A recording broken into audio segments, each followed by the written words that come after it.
What's up, guys, and welcome. You are watching Fazi Fitness. William Bonac is really the underdog at the upcoming Olympia. No one is talking about him as one of the biggest threat to the title, despite him proving to the bodybuilding world what he is capable of when he is at his best. We saw him almost taking out the 2 times runner-up at the Olympia, Brendan Carey, at the Arnold, Ohio. And that was William with one big weakness, his gyno. Imagine him stepping on stage with a far better package than what we saw in March. Without a shadow of a doubt, he will be better considering how the Conqueror is looking 13 weeks out. Considering he is one of the short guys, 264 pounds is hell of a body weight for him. Legs are back to their prime form. Abs are still there at the peak of off-season weight. Muscle bellies are dense and round. I think we all are in for a surprise in December. For those who aren't worried about Samson, they better stop now, because this guy will hurt some feelings at his first ever Olympia.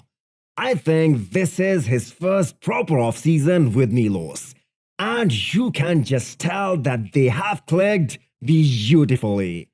It's unbelievable that just a few months back, people were saying that Samson's back will hinder him in placing higher, and that there isn't much thickness there.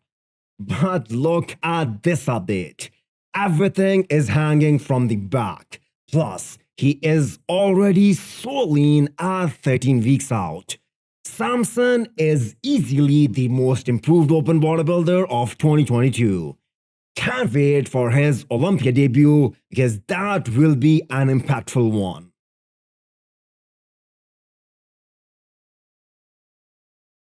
Iain chose to sit out of the Arnold Classic this year.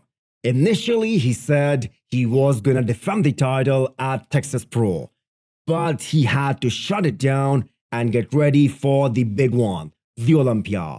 He himself admits that to move up from 7th place last year, he needs to invest all the time putting on extra muscle and come in hard and shredded to the bone.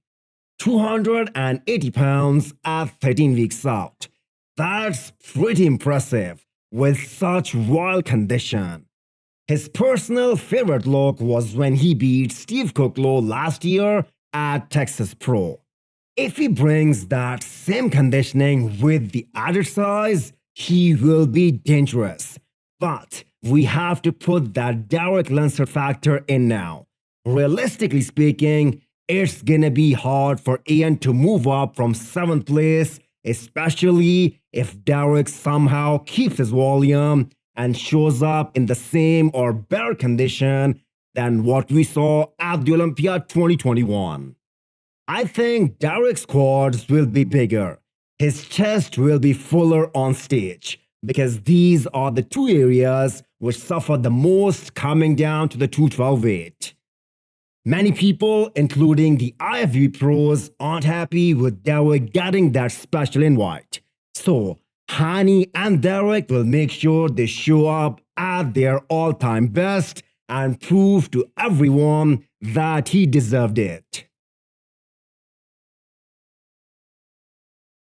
We expect to witness maximum improvements in Nick Walker and Hunter Labrada. These 2 guys took the entire year off to put on size, because the guy they are chasing is the champ Big Ramy, who is the biggest of them all.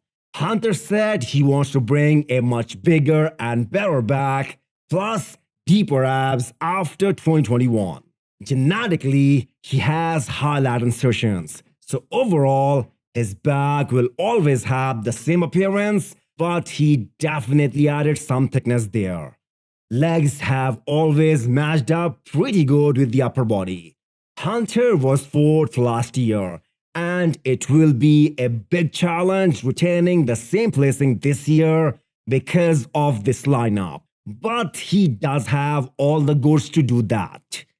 Nick has been one of the most disciplined bodybuilder throughout the year.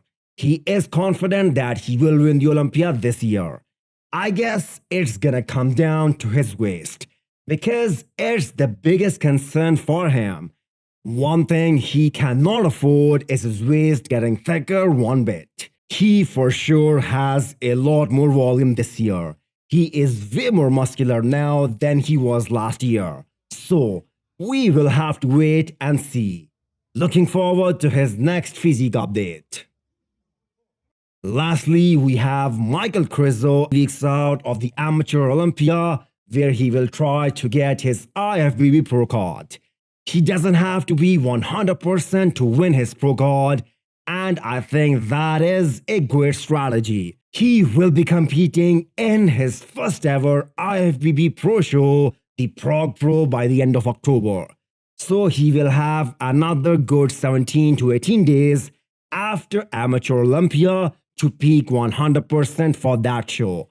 And hopefully he gets his Pro win and the Olympia qualification as well. If Michal places top 10 in this Olympia lineup, that will be a great result for him. Hit the thumbs up button if you like the video and smash the subscribe button if you want to come back for more. Thanks for watching.